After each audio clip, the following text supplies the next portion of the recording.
Good afternoon, everyone, and welcome to today's webinar.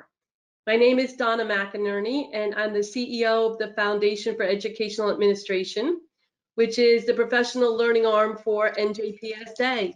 So I want to thank you for joining us today, and I want to take a quick minute to thank you for all that you're doing for New Jersey students. At NJPSA and FEA, we realize just what kind of a workload you're carrying, and we are grateful for what you're doing.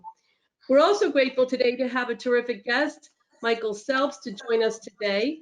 And I want to give a big thank you to Barbara Gantwork for organizing this and putting this together around a very important topic, ESY, remote learning for students with significant needs. So thank you to Barbara, and I'm going to ask Barbara to introduce our guest today. Okay, thank you, Donna. Here at NJPSA, under the leadership of Donna and Pat Wright, we've been really focused on providing information to all of you as quickly as we can regarding the current issues that you're facing during this pandemic and school closure. And one of the particular issues that we know we are dealing with then is providing services to our students with disabilities and the particular issues that you're facing with ensuring good services and participation and engagement of our students with the most significant disabilities.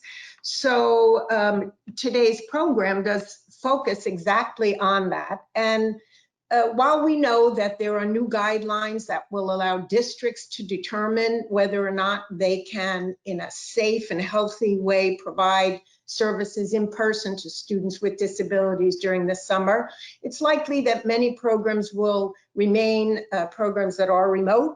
And even so, all of what Dr. Selps is going to be talking about today is relevant whether or not you're providing a remote or an in-person program. Now, just some housekeeping details for today. You will be muted, and you are able to write your questions in the question box. We're going to be monitoring those. And at the end of our session today, which is about 4 o'clock, we're going to take some of those questions and ask Dr. Selps to address them. Also, by tomorrow, probably tomorrow, you'll receive an email providing the link to this webinar. The webinar is being recorded, and you'll receive a link to the PowerPoint as well. So remember, write your questions in the question box. And now I just want to tell you how pleased I am that Dr. Selps is with us today.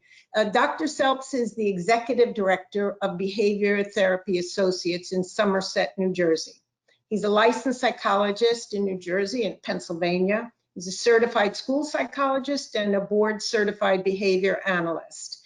He also serves as the co-director of the High Step Summer Skills program, and he has an enormous amount of experience providing services, evaluating and treating preschool age children all the way to adults. He's done many workshops for us. We are fortunate enough to have Dr. Selps do many workshops for us here at NJPSA, and he's done them locally in other districts, nationally as well as internationally. He has co-authored the Behavior Problems Resource Kit. He has developed the social skills curriculum, Power Solving, a chapter in the book, Acceptance and Commitment Therapy. It's a very long resume, but I think what it tells us and what I know is how qualified and experienced he is, and how pleased we are to have Dr. Selps with us today for this webinar. So with that, I'm going to turn it over to Dr. Selps. Thank you very much, Barbara. Thank you, Donna, and Sal, who's working behind the scenes on the technical front. I appreciate the support there. So it's wonderful to have such a great group. It's turned out we've got about 200 people already that have signed on, and as Barbara mentioned, I'll be speaking until about 4 o'clock, and then we'll entertain some Q&A, which you can post your questions through the the question box on the webinar site. There's a lot of information in a short period of time, so hopefully you can understand that we're not going to get through every slide necessarily or with all the detail. My hope and goal is to be able to convey some information that you'll find that's valuable and helpful for you as you're navigating continuously amidst this pandemic. And while things have changed, there remains quite a bit of uncertainty, not just this summer, not just for September, but day in and day out, even until you get to the point where ESY begins. So we'll talk about some best practices that hopefully, again, will guide you as you go through this. My email is also on the front slide here, and as Barbara mentioned, you'll receive a copy of the PowerPoint. So if you have some questions or concerns that weren't addressed today, then you can feel free to reach out to me and I'll do my best to respond to that. In terms of agenda, so we live within unpredictable times, and one of the things that my colleagues and I have been trying to convey within our practice and to others, that amidst there being such uncertainty, what we try to do is to find some degree of certainty. And the certainty is that which we can control as best we can, and that which we can convey to our families with whom we work and our students. And then again, that remains quite a challenge, but we'll talk a little bit about that unpredictability. We'll talk about how we can foster success throughout remote learning. And again, a lot of that is very applicable if you're going to be in person. Talk about briefly managing challenging behavior, and likewise, how do we foster healthy socialization among our students, which in some ways is easier as we're able to get out, but also it carries with it a host of challenges and questions regarding how do we do that and what is safe and healthy in that regard. Hopefully we'll have some time, at least I'll give you a teaser on some of the self-care, because self-care is important across the board, whether it's for yourselves listening, the families that you may work with, colleagues, students with whom we work as well. So we'll want to talk about that and address that. So think about this as I scroll through some questions, whether you've asked any of these questions yourself or thinking about this, and I imagine many of them would be a check. Yes.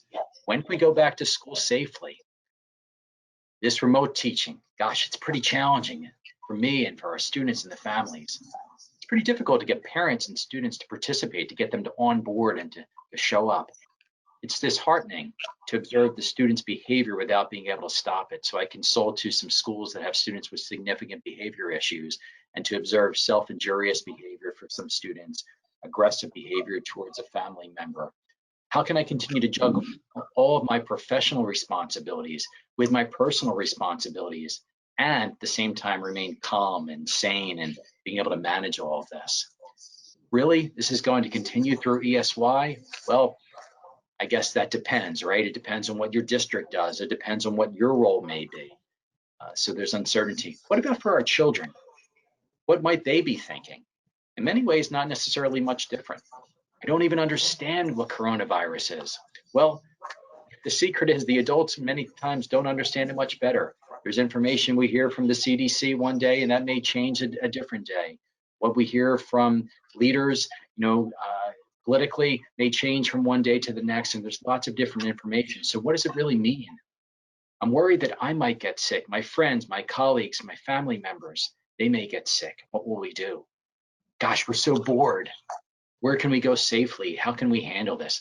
I know that there are families that have literally not stepped foot out of their door over the last 3 months, even to get fresh air because of a real genuine concern they have that just stepping outside could lead to them getting coronavirus. I don't know when I can go back to more traditional school and sports and music lessons and scouting in the mall. Gosh, the professional sports can't figure it out, and they've got billions of dollars. And here we are trying to figure that out within your local town and within your school, and there's question marks, so the kids don't know. How can I learn without my teacher in the room? It's become the parent in the room, and that's difficult. When will I see my friends again? And how can I also juggle all of this and remain calm? A question that kids are asking. We think about parents, and many of you listening as an educator may have the additional role and hat as a parent. And I've seen that many times firsthand with some of the video conferences that I've done, the kids and pets and so forth coming in and out, and other family members. Well, many parents have never served the role of instructor. or instructional assistant. And they may have what we call dirty socks, which is a pretty cool acronym that my graduate school professor, Stanley Rosner, had, I don't know if he coined it, but it kind of left a reminder, for many years for me. So we know that many parents are lacking the skills, the objectivity, the confidence and knowledge to successfully educate their child at home, particularly when there are challenging behaviors, when there are developmental delays, when there are academic difficulties, and when they may have difficulty just navigating the technology that we're all becoming more and more adept at. And parents may find that the time that's needed, the support that's needed, is significantly greater than they can manage. And probably for many of you likewise. It's kind of an interesting thing. What I was hearing from teachers initially was, well, I probably will have a lot more time on my hands. And I think initially for many educators, that was the case. And then it became, I have no time on my hands because the demands are increasing and the technology demands are also increasing. I need to videotape myself and then run a lesson. I need to provide individual lessons or group lessons, and we need to have some way of monitoring and assessing. And it became even more challenging and more time consuming. So for parents struggling parenting a child and educating a child, and for educators educating students in your class, but also parenting your own kids at home and other responsibilities. Gosh, I just want to empathize for a moment how difficult that can be, and for us to empathize with what parents are experiencing, which again, I know many of you do know firsthand. What are some quick tips? So one of the things that we really want to stress, even though we know we're several months into this, and we'd like to think that parents by now are pros, I think you guys would know better than I that many parents are just absolutely burned out. Many educators are burned out. Students are burned out at this point of having done this for several months. And the idea of whether we're returning physically in person in New Jersey to school during ESY or going to be remote depending upon the district and all the different circumstances. One of the important things is what are the expectations? What is happening tomorrow morning? What is happening later today? We want to help parents to ensure that they can have some real clarity, that they can explain to their child about what to expect for the day of school, whether remotely or in person. And that's going to come a lot from an educator to share with the parents, here's what we're doing, here's when school starts. The more we can help parents to help their child to have the mindset that it's school time, I'm showing up. And what does that look like? And literally what I would recommend is that we want the child to bring their backpack. If they're working remotely, bring that to the table. Let's get the backpack set up the night before, just like as if it would be the in-person school day the next day. What do you need in there? You need your laptop, you need your iPad, you need your Chromebook, you need to have writing materials, your calculator, your book, whatever it may be. Let's get things charged and ready and prepared. What does your schedule look like so that when that morning turns over and you're waking up, we're ready to go? And let's get changed from those pajamas into the school clothes. And you may say, oh yeah, good luck with that. Well, the reality is we want to set the stage for success, helping the child and the parent to be in the mindset that it's time to go. It's time for school. Let's move, whether it's from bed to the desk, from bed to the kitchen table, wherever it is, we're going to look presentable. We're going to change that mindset to be ready that I'm showing up for school. So I'd strongly recommend that here's the expectation that we have for you, and making sure the parents understand that so they can prep their child. Let's pick out those clothes the night before, the morning of. Let's eat breakfast. Here are the expectations. First, we're doing this, then we're doing that, then we're doing this, and here's the next thing. And one of the toughest things I find that, and this is connected with challenging behavior, is that we don't want to be giving children access to highly preferred activities and items prior to getting them to show up for remote learning or going to school. That means getting a child off an iPad or watching YouTube or playing a video game is a lot harder than having them show up and participate, and then they can earn that time.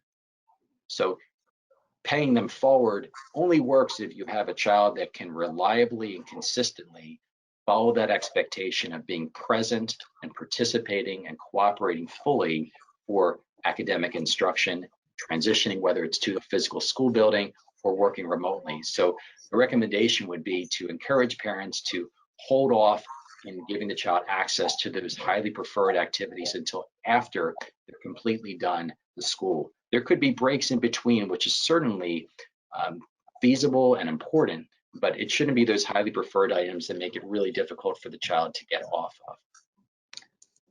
What should we target during ESY? Well, that's not really my decision, that's an IEP team decision, but really ESY, extended school year time, is the opportunity to ensure that we have maintenance of mastered skills. It's not really the opportunity that we're looking to teach new skills, but to minimize and manage potential regression and extended potential for recouping those skills. So a good place to start is to look at those mastered skills that are really important, but also to collaborate with parents and say, hey, look, we've got the next 4 weeks, 5 weeks, 6 weeks. What does this look like? What would be helpful to you? And we can be identifying things like, socialization and looking at daily living skills that are critical. We can be looking at some pre-vocational or vocational skills for some of the older children.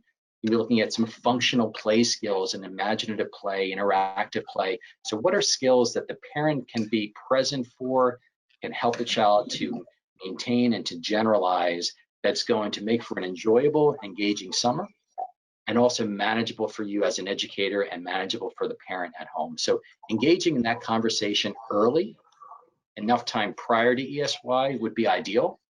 Focusing on skills the child has already mastered, for example, playing a game, but now we're going to work on generalizing that to playing with a sibling or playing with a friend. Maybe they've mastered doing some laundry skills and some of the fine motor or gross motor, but we're going to apply that to helping with the laundry, or they've mastered some functional academic skills like counting and one-to-one correspondence, and they're going to help with making the table, getting the table ready for dinner and counting how many forks and knives and spoons and plates and cups we need. So looking at ways that are going to be practical application to that is critical. Rules, routines, and reinforcement. So kind of the 3 R's here. Really, really critical so that we can, again, set up for success. We want to minimize the likelihood of problems. Whether we're physically in a classroom or working remotely, your role as an educator could be to help the child, if they're in your classroom, help the parent where the child is working remotely, to have some visual cues. When we think about learners who have significant developmental delays, or even if not significant, we know that many individuals learn through multi-sensory approach. So providing the combination of visual supports, textual cues, as you see in this middle slide here, you could have the textual cue of breakfast and greeting, and here are the activities and a visual that goes along with it. On the right side, there's a mini clock and morning routine, math, read aloud. We could have a countdown timer. Think about what you might use in your classroom and see if you can give those tools to the parent. There are many, many tools and strategies and visuals that can be downloaded for free, or that you could scan and send and share with the parents so they could print out, they can use Google Images or any other site, and printing out some of those images in a Word document is a great way to just make a pretty simple, straightforward visual schedule, which can be really helpful. We encourage parents also to be very clear and specific. So the more you can communicate that in your working with parents and in your work as an educator, let's be real clear about the expectations, not we'll see, not in a couple minutes, but in 2 minutes, when the timer goes off, when the bell rings, when the red color goes away, so that the child and parent can have an expectation of when this activity ends, when the next activity begins. If we can minimize that vagueness, we should get greater compliance and fewer behavioral challenges that exist. I would encourage you as educators, and also if you're thinking about it from the parent hat perspective, is to have a nightly planning meeting. This will look a little bit different for learners whose skills are higher functioning compared to those that are lower functioning, meaning there'll be more language for a learner that's higher, and a learner that's lower functioning in their cognitive language skills will probably build into it more visuals. But let's plan for, what does it look like? What will your day look like? Come back to that visual schedule. What are the expectations? So we're going to do some work, and then we're going to do some physical activity. We're going to do some work, and then maybe we have a break. Work, and then there's going to be some reinforcement activity that happens after that. But let's plan so that parent, educator, and child are all on the same page. To be clear, I'm not suggesting the educator has a call with the parent the night before, but the educator and the parent are communicating and collaborating. What are the expectations for tomorrow and this week? so that the parent can communicate with their child what are the expectations for tomorrow and this week, and have a visual board so we can see what that looks like. And that way we can really foster not only good communication and collaboration, but increasing the likelihood of success. I would encourage you also to praise not only parents, but instructional assistants. And if you're here as an instructional assistant, to give positive feedback to the other assistants, positive feedback to the staff, to parents. In other words, there's a lot of good that we can spread. You know, I recognize the challenges that you have in your role. We want to recognize that among one another and find opportunities to give very behavior specific praise about how we're doing, how things are progressing. When we think about reinforcement and what goes along with that, having a specific plan, when you do this, then this will happen, crystal clear. The more you can be clear, the better. Not, we'll see when you can have your time on your iPad, or we'll see whether or not we go to the park or the pool. Make it very clear. And if you can convey that to parents, to come up with a very concrete plan. Here are the child's expectations, here are the parents' expectations. Here's what the child will do, and here's what the parent will do as a result of that. If as an educator, if you're delivering the reinforcement, same thing. What are the expectations for the child? And as parent or as educator, how will you deliver that reinforcement so that everybody knows what to expect? We also want to be thinking about how we can place some of that responsibility internally more and more on the child, meaning we want to shift the mindset so the child can start to internalize, what do I need to do, instead of being dependent upon verbal prompts or other prompts. Verbal prompts and other prompts can be very difficult to fade as we're going through an educational program. So if we can ask a child, like, what is the rule for ... or what do you need when you're getting ready for your class, or what will happen after Miss Smith has done the educational or the math lesson or the reading lesson? What are we doing tomorrow? So you're asking some leading, some guiding questions. We call that Socratic questioning, taking the child to where they need to be instead of telling them or doing it for them.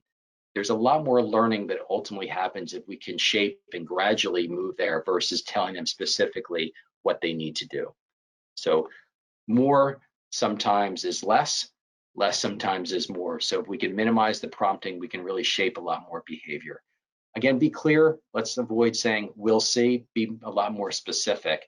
You can also encourage parents, when they think about reinforcement and access to preferred activities or items, not to have everything taken away. Well, you're giving your teacher a hard time, so you've lost all your YouTube or all of your video game or TV time for the rest of the week, and you can't play or go swimming for the rest of the week.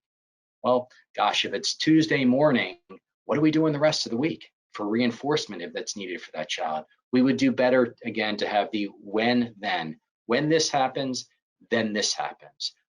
First you do this, then this happens, versus the child having access and then taking everything away, which is just not typically a very effective intervention.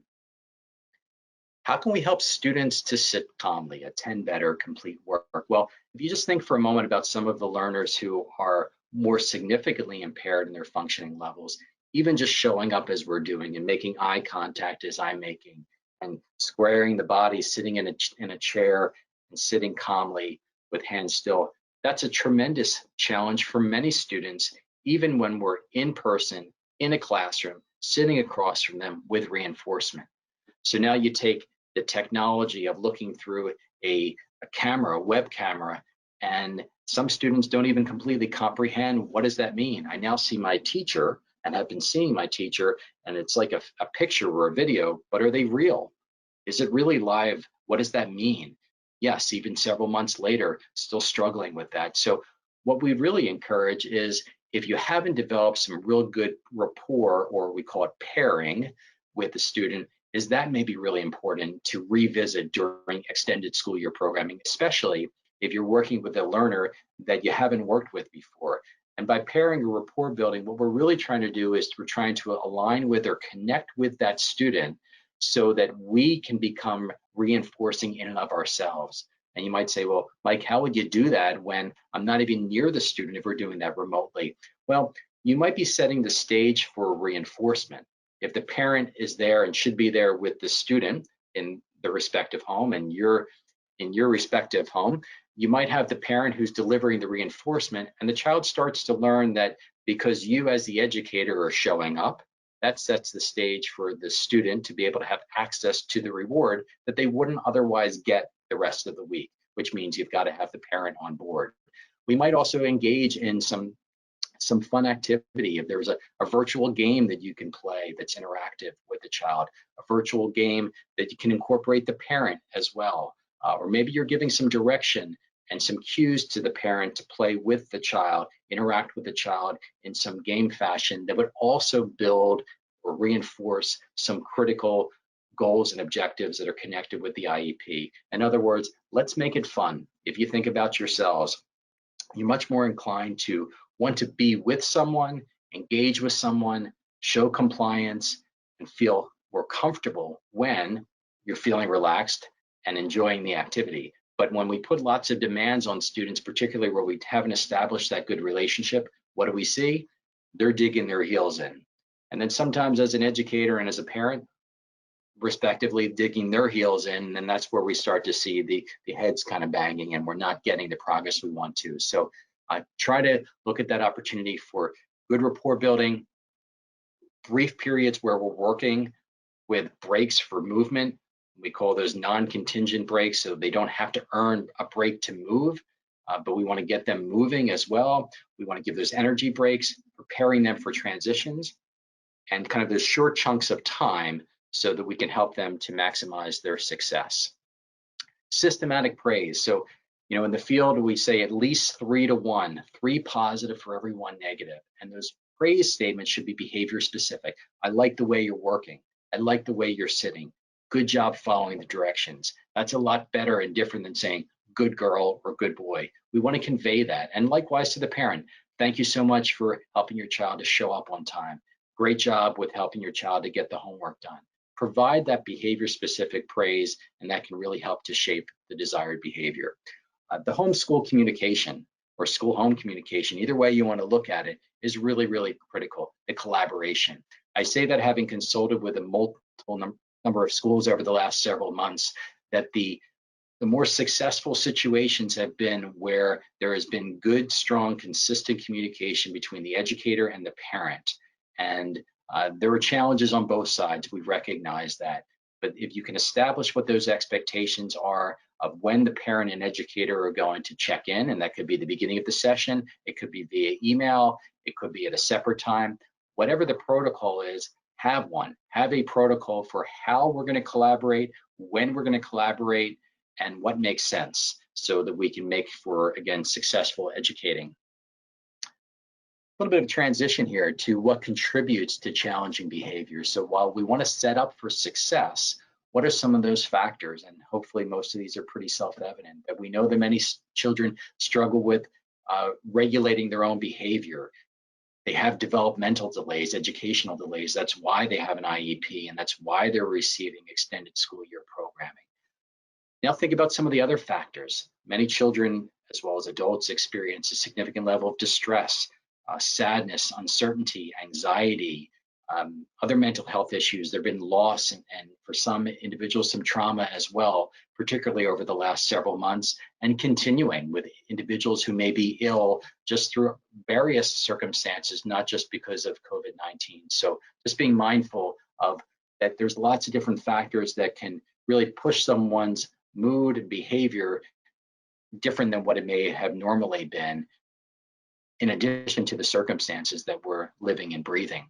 So students may also feel disconnected and unmotivated, and disaffected because they're not, again, connected with their peers. They're not seeing you in person, and that's difficult. So while things have eased in the state and throughout the country, it still is quite challenging in many cases for families to feel comfortable and safe to have their child interacting with their child, with other children and with other individuals, and let alone to see you if they're working remotely. So being mindful that that can contribute to challenging behavior during sessions, or if they're showing up for live sessions, and we'll certainly be seeing more and more of this, unfortunately, in September and October, is probably some some increased spiking in challenging behavior as children are communicating in some unhealthy ways that they're overwhelmed and they're having difficulty and they're panicky and they're struggling and troubled by what's going on.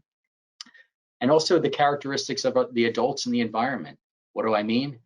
Think about what I just described. As adults, many of us are also experiencing uncertainty and feeling disaffected and disconnected and lots of question marks and dealing with loss and grief and adjustment. So that certainly plays a role as well. So we think about more and more, what can we do to minimize the likelihood of challenging behaviors?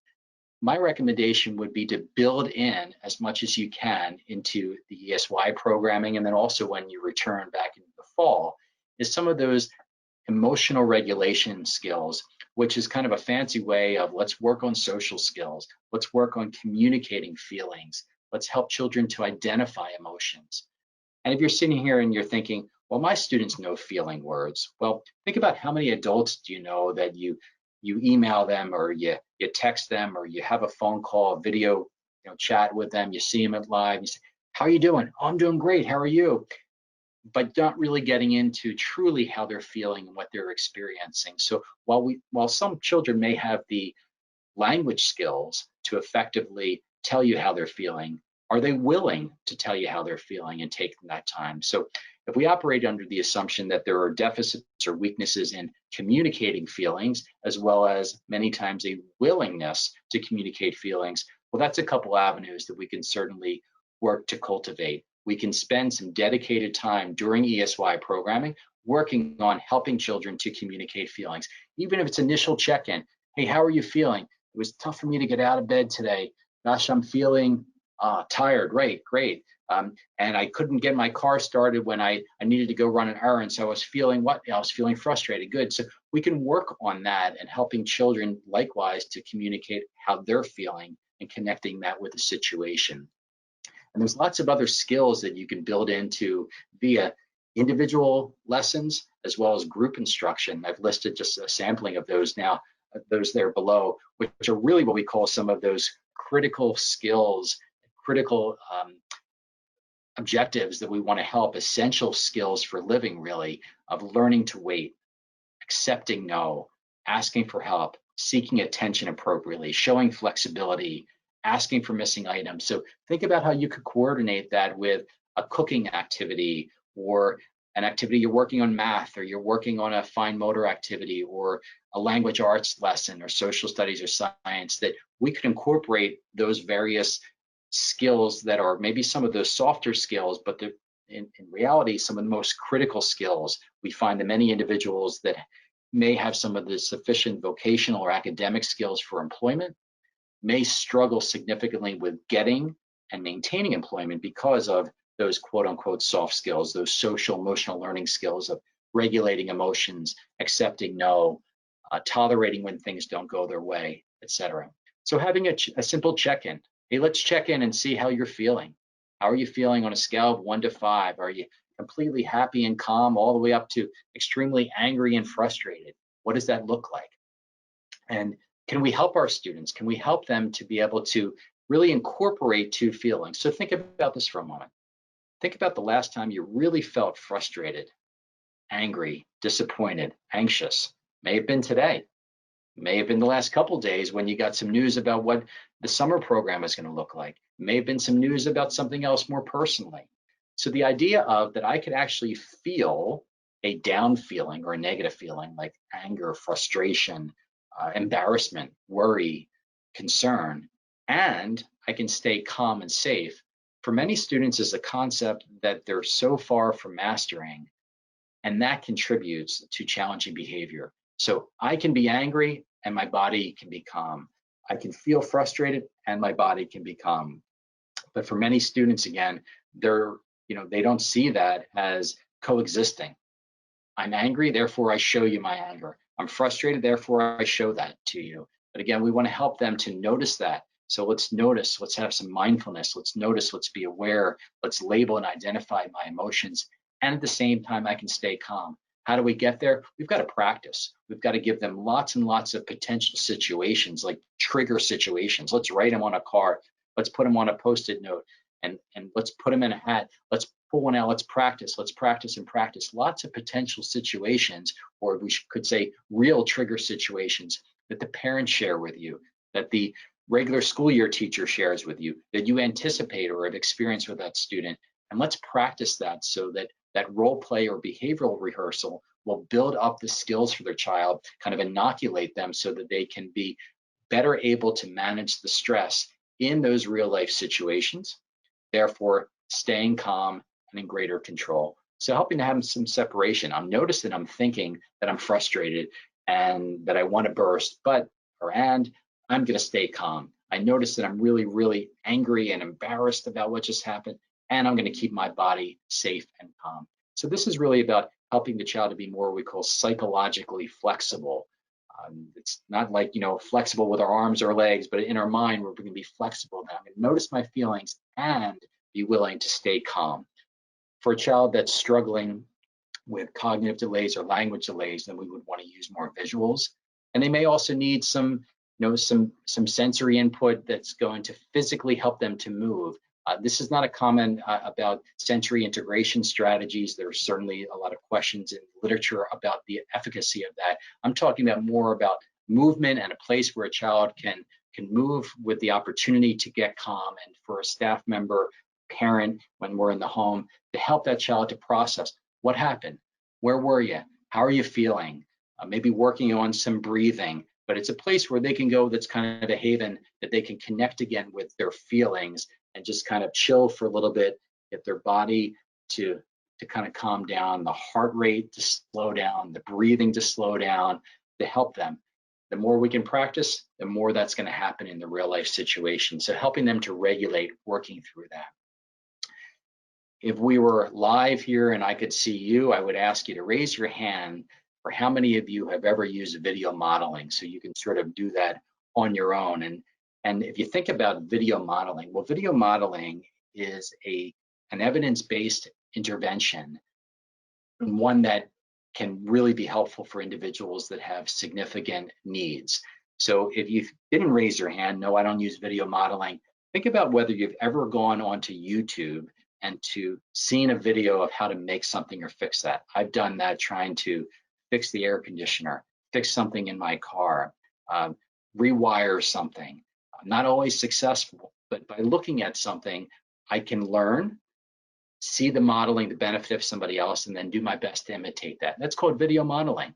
So probably many of you have done that. So we can create a video. We can show the child. They can watch us when we're doing remote learning. We could also prepare a video. We could ask the parent to prepare that. And by showing that, for example, brushing teeth, or the steps for tying shoes, or how to tackle a math problem. So video modeling has a lot of success, not just for social, emotional, behavioral, but also for academic and vocational and motor skills. So you may think about utilizing that. I mentioned before about taking situations and putting them in a hat or container. So here's an explanation of it a bit more. It's called the situations in a hat role play. So let's take those trigger situations and put them in the hat and pull one out one at a time. And you'll see a bit more information description on that slide. What about excessive screen time? Because that's a challenge. If we think about having a child to be attending and showing up and minimizing some of those challenging behaviors, there's actually been a fair amount that's been even written about adults and the increased screen time that we experience, and people struggling with vision difficulties or just greater fatigue physically or in their eyes. Well, what we really want to encourage parents to do, because they're going to have a couple weeks off, the students, between the end of the school year in many cases before ESY begins, so is to encourage parents to help their child to practice good sleep hygiene. And that should not start just the night before, because if we have students staying up until 11 o'clock, 12 o'clock, 1 o'clock, 2 o'clock, 3 o'clock, whatever it may be, it's going to be a pretty startling change to their system to now need to go to sleep at 9 o'clock. So we may help parents to tell them to start to think about cutting back 15 minutes, 15 minutes, 15 minutes, gradually changing that, having no screen time at least 1 hour before bedtime, Also exploring activities and getting kids out of the house, particularly with the nice weather here, particularly since we're able to go out more and do things. So encouraging the kids to be doing activities that don't involve screen time. I know that's an issue that kind of has been around for many, many years now, but really asking parents to commit to that, to decrease that, so that when it's time to show up for remote learning, or if it's in school learning and you're utilizing a device or not utilizing a device, they can make those transitions a little bit more seamless so that they can move from the video, off the video, or off the video back onto the video. So having some real clear limits and expectations, I think, is going to be important so that you can experience that success. Mask wearing. Well, there's a lot to be said about this in our short period of time. I'm just going to mention a couple of things that could be incorporated into extended school year programming. There's been some really good webinars that people have presented just on mask wearing. But my recommendations would be, depending upon what specific guidelines will exist in your respective school, is that we know that the mask wearing, at least we hear the mask wearing is a real critical component, and that we're required to wear that in many places. So helping the child to understand the need to wear a mask and where they'll need to wear a mask, and having them practice that. So learning those rules and conveying that to the parents and helping the child to understand that. It could be some visuals of pictures where the child will wear the mask and where they won't be wearing a mask for when they return in September. Will they wear a mask when they're in the cafeteria? Well, maybe so, but then removing it when they're eating. Are they wearing a mask in the classroom? What about the hallways? What about gym class? What about the restroom? So the more you can learn that over the next couple months, the more that could be incorporated into ESY to teach them, here's where we wear a mask, here's where we don't wear a mask. And what about the social cues? So I can sit here and you can see different facial expressions that I have, and likewise with your kids when you're providing the remote learning. But when we're wearing a mask, we're going to lose a lot of that. And likewise, that the child's wearing a mask. So we think about the difficulty that many students have with picking up on social cues already and picking up on facial cues. They see eyes, ears, nose, and mouth, but they don't get much meaning from that. And now we're going to put a mask on them, and there's even less that they can get from that. It becomes more challenging for communication and emotional regulation. So perhaps that's something that we could teach them as part of an activity. We could be doing an activity where, without a mask, I'm going to show you a facial expression. You've got to guess, am I smiling or am I not smiling? Or am I sad or am I angry? And then I'm going to go ahead, I'm going to put a mask on, and now you need to guess, how am I feeling? I want the child to do the same thing. I want to see, can I tell now, attend a little bit more to the eyes and the eyebrows and the cheeks. What does it look like when that child is displaying that emotion? And what does the child see when I'm displaying that emotion? I think that's one of those areas that we're becoming more and more cognizant about. But just think about that when you go throughout, in a store or somewhere else in public. Can you tell the facial expression, how that person is feeling, if you can't see half of their face? So it's a skill that we can work on, helping a child to communicate a little bit more their feelings, and to be able to help them to be a better detective socially at how people may be feeling when they're not using their words. So that becomes important. What about healthy mind and body, right? So we know that in general, this is really important. What I would encourage you as part of your instruction remotely, as well as if you're going to be inside or whenever we're returning.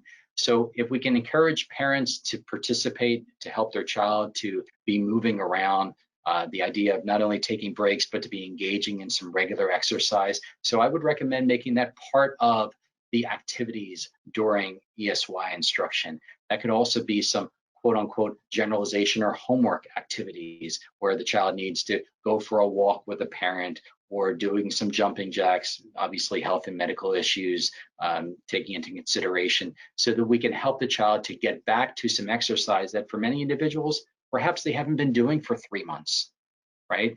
If they've been staying inside, haven't had phys ed class, slowly getting them back to stretching their body, moving their body, and safely doing that so that it's not such a shock when they actually are running outside or when they return to school during phys ed class. So try to incorporate that. Socialization. Gosh, we know that's really challenging. becomes a little bit easier, yet still with some, reasonable concerns that we have as we move on. So one of the things you could try to address is some of the shyness and anxiety that might exist in turn taking or participating. And I've seen that with a number of students and heard that from educators and parents, that a student who otherwise was much better able to socialize in person has really kind of gone quiet during remote learning. So if we can engage them, let's go back to that pairing and the rapport building to get them engaged in an activity that's fun, kind of giving them the softball questions so that they can participate and increase their confidence. Confidence doesn't occur because we're a good cheerleader. Confidence occurs because someone is experiencing success and success again and again. That becomes impactful because over time, their confidence actually does increase because they've achieved that success, not because we've told them that they can do well. So you might find that if we utilize some things like conversation starters. Hey, I went somewhere really cool this weekend. Yeah, kind of have that pause where there's nothing that's happening. So can we coach our kids to think about, well, what are some comments? Well, that's cool. I went there too. Yeah, I'd love to go somewhere else. That would be nice to go. Or some of the questions like who, what, when, where, why, how, kinds of questions. Can questions. So we can get just kind of that engine moving in the child's mind. Who did you go with? Where did you go? What kind of food did you eat? I went to a great place for dinner and we sat outside on Saturday. Oh, who did you go with? Where did you go? So again, helping the kids to build up that social language by giving them some of the tools is another great way that you can be incorporating during ESY programming. You could also build together some of the functional skills, the daily living skills at whatever age, together with academic skills and communication socialization. So we could be doing a baking activity. So it could be, we're going to be baking, something, we're going to be cooking something, obviously being mindful of any allergens and being mindful of, what's the type of food that we're making, but you let the parents know in advance, here's what we're going to be cooking the second week, and I'll be making it here, and you can help your child to prepare the table, help your child to, we're going to follow the recipe, we're going to have some visuals, maybe the child is going to measure out the different items, and they're going to be involved from literally soup to nuts so that we can be making that together and working on socialization. And then it's going to be like a show and share. Let's share what we've made. Let's talk about that. Let's maybe talk about the ingredients. We could read together. There are also lots of virtual tours that are online since many places are still closed and would make it difficult for us to get there. Carrying on that idea of socialization, if you're not familiar with CASEL, and this you'll find on New Jersey Department of Ed's website or casel.org, the value of social emotional learning. So I've touched on some of these, and you see in this wheel here, the critical skills going clockwise of self-awareness, of responsible decision-making, relationship skills, social awareness, self-management. Any way that you can incorporate these skills during ESY is going to have a tremendous impact. Research supports that we see at least an 11 percentage point improvement academically among learners when they receive social emotional learning. So just by working on social emotional learning, we're actually increasing their academic skills. There's so much connection there if you think about social problem solving and building up their awareness skills and their communication skills and perspective taking. So working on that is really key, and I would encourage you to incorporate that. That idea of the social emotional learning and climate is critical. One of Maya Angelou's quotes, which is one of my favorite, I've learned that people will forget what you said, people will forget what you did, but people will never forget how you made them feel. That's important at all times. It's even more important with all of the different things that we're experiencing in this world, and especially important if we think about what's right in front of you with ESY and helping our students to feel engaged and connected and cared for. And likewise for parents to feel that they're engaged and connected and with you, and that you care for them and you understand and respect what their needs and challenges are by asking them and working together. What about generalization? So how can we help the kids to generalize even more? So there's actually some really good research that talks about that if we're working on social skills, for example, that Students who have activities to work on generalization outside of whatever you're doing in your group show twice the improvement of those that don't do that. So as much as kids may not want to get homework, and maybe we need to call it something other than homework, maybe it's going to be the fun practice activity. You can come up with a name, maybe even the kids come up with the name of the activity, but something we're going to work on outside of our actual lesson and bring back during the summer. It's going to be fun and engaging, but knowing that that's going to increase skills twofold by having that practice. Let me shift with the few minutes that we have before we get into some Q&A and talk a little bit about self-care. And there's lots of different ways that we can talk about self-care. Self-care for yourselves, self-care for those with whom you're working. So if you're here showing up as a parent, maybe it's for the educators. If it's an educator, maybe it's for the parent or other educators, or just thinking about yourself and your family members, or for our students. So what I want you to think about is to be mindful, and we call that present moment awareness, to really have a good sense of noticing your stress. We're going to give that a little bit of distance, because when it's right here, when it's right kind of at your forehead, you can't see past that. You wouldn't be able to drive a car. You wouldn't be able to walk without crashing into things. You wouldn't be very productive if all of your stress is right here. So we're going to kind of have an awareness and move it over a little bit so that I can then take care of myself and give that some distance. So notice what you might be experiencing, and that a lot of it is probably pretty normal, that this can be stressful, this can be difficult. And just by having that thought doesn't mean that you're incapacitated. I can say, I can't raise my hand while raising my hand. I can say, I can't run in the cold while I'm running in the cold. And you can say, gosh, teaching during ESY remote learning is really, really difficult. I can't do it while you're doing it. So be kind to yourself when we think about self-care, and start the week, start every day with self-care. And there's lots of different ways that we can do that. And there's some examples here of going for a walk and taking a breath and caring for your own health and physical and emotional needs. What I'd really recommend is you carve out specific time for yourself, and recommend that you share this with parents and for them to share this with their child and work on this with their child. So dedicate time yourself. When am I going to exercise on the treadmill? Put that in your calendar, like nobody's business. I'm not going to let anything else get in the way of that. My appointment for myself is at this time. This is when I'm going to exercise, and I'm going to stick to it. What about socially? Well, I'm going to have a virtual breakfast or remote breakfast. Well, now, okay, I guess we can sit outside, and we can be at a restaurant, and we can sit outside with enough distance, and I'll have breakfast or lunch with a friend of mine, or dinner with a family member. I want to socialize, and as things have eased up, I can do that now more live with others. But I'm going to dedicate that time because I know that's important for my well-being. Emotionally, maybe I need to keep a journal and be reflective. I'm going to do that after I brush my teeth, before I get into bed, every night for 5 minutes, just some notes in my journal. I want to be contemplative and think about and reflective about, how am I thinking? How am I feeling? What's going on? What about workplace? So you probably have done a ton of collaborating via email, text, Zoom chats, whatever it would be, with colleagues, right? And we'll be doing more and more of that, I'm certain, as you're getting into ESY and contemplating again what it looks like returning back in September. But dedicating time to consult with, to collaborate with a peer who's in the same field, I think that can be really helpful in carving out that time.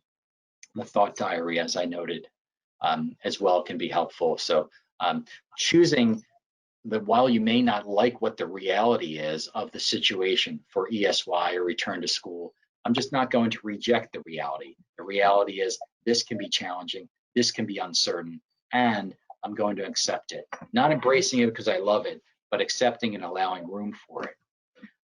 What I would encourage you also, like we said for our students, is to make sure that you're practicing to kind of minimize or protect against what we call compassion fatigue. You think of it like the meter, in your car, your fuel gauge. When there's less and less gas, your car's not running real, well. And when there's no more gas in the car, then the car is going to stop.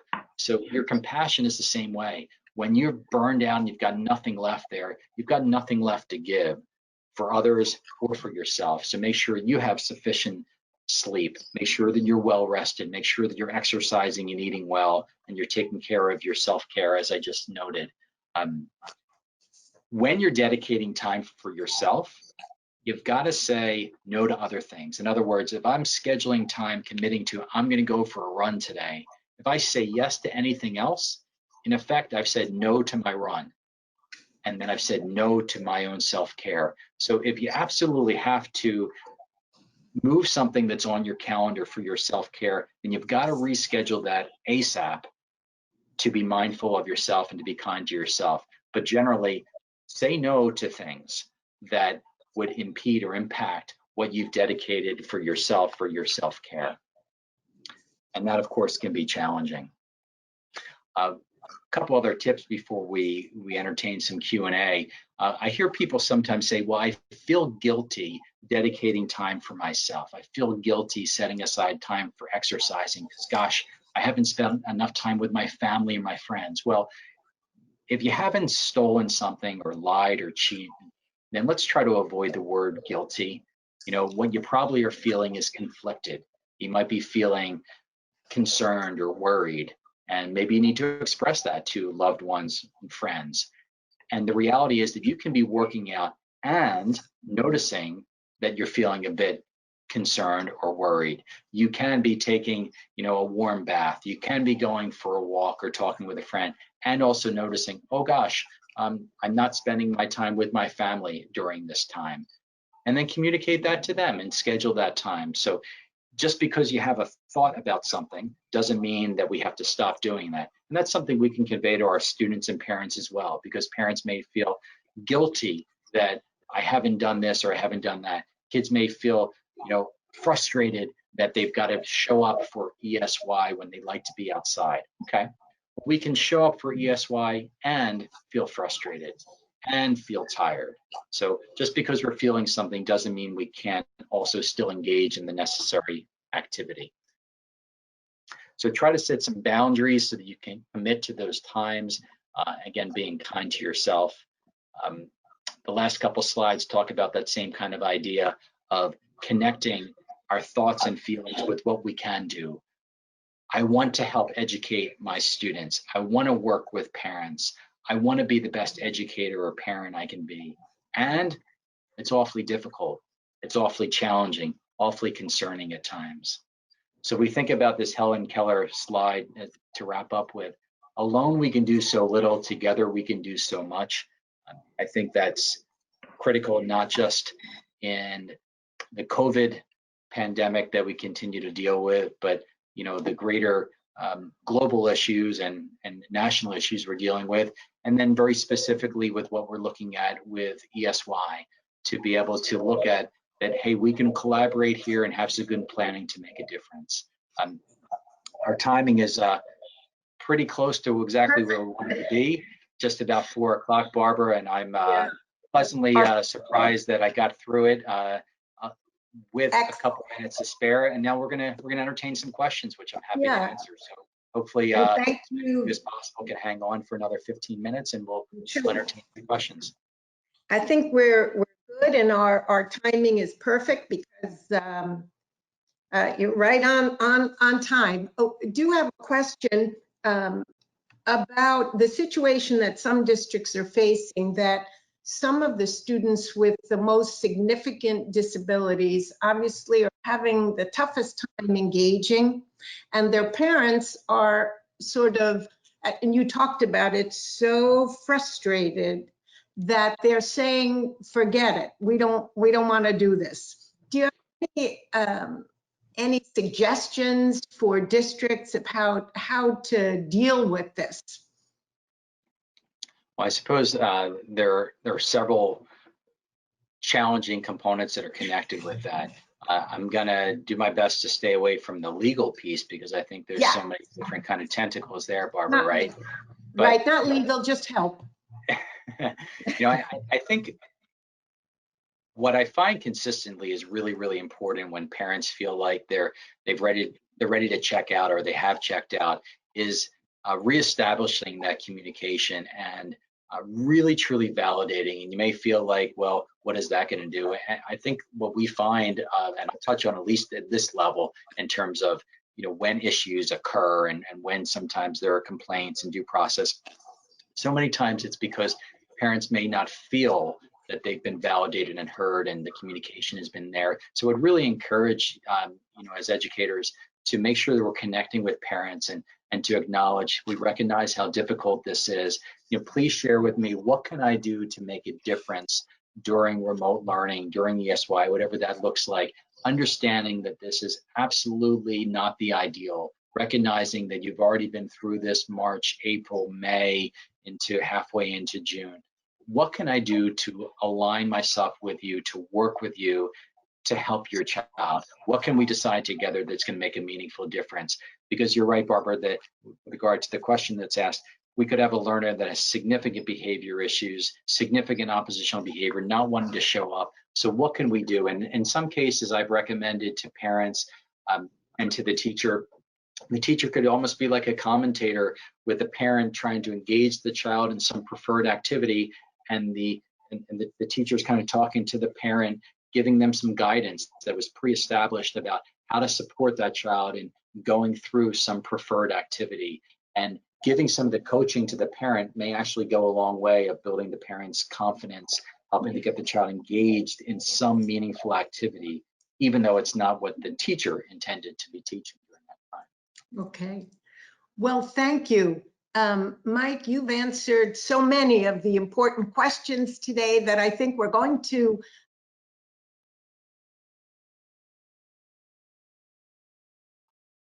wait, I think I just staked. I want to put my video on so that I can thank you for this incredibly useful, valuable information, because it's so critical that we are able to engage and have our students with the most significant disabilities participate successfully in their programs and in the ESY. So I want to thank you very much. We're great on time, and I want to thank all of the participants for joining us. And we will, again, as I said, be sending you the information tomorrow with a copy of the PowerPoint and a link to the video. So thank you again for joining us, and thank you so much, Dr. Selps, for all this valuable information. And it's thank you very much. You're welcome. Once again, my pleasure. Thank you, Barbara and Donna. And Sal, again, I appreciate your help on the technology side. Thank you, everybody, for participating. I wish you safe, healthy, and enjoyable summer. If you have some questions, do feel free to reach out to me. My email you'll see on the PowerPoint. So be well, and thank you again. Wonderful. Thank you so much.